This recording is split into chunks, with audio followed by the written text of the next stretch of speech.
Sot është dita e begat e Arafatit, ma e mira ditë e vitit.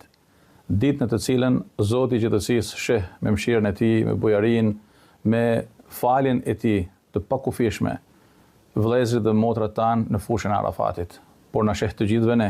në përkushtimin tonë, në angazhimin tonë për qëndru besnik drejt thirrjes së Kur'anit familjar dhe mësimeve të pejgamberit alayhi salatu wasalam. Sot është momenti që të gjithë ne të shohim në familjet tona, në rrethet tona shoqërore, në realitetin ku jetojmë, për të bërë mirë, për të ndërtuar të mirën, për të ndarë nga e keqja, për ta ndaluar të keqen, për të mos leju që tentakulat e shejtanit të përhapen gjithandej në familjet tona, në realitetet tona, në shoqërinë tonë. Nesër është dita e Kurban Bayramit, një ditë e madhe feste për muslimanët e mbar globit, një ditë në të cilën jemi të ftuar që të shohim në familjet tona, në shoqërinë tonë, në realitetet tona, për të shtrirë duart e pajtimit e të harmonisë, për të dëbuar të keqen dhe për të ra lanet shejtanit,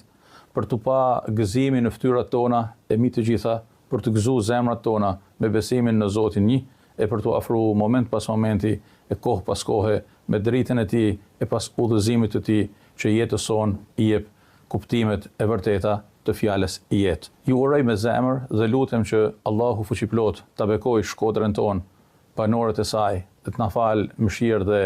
paqëtim për të jetuar në harmoni dhe vëllazëri me njëri tjetrin dhe për ta shijuar mirësinë e besimit sa të jemi në këtë botë, ne dhe fëmijët tanë deri në ditën e fundit.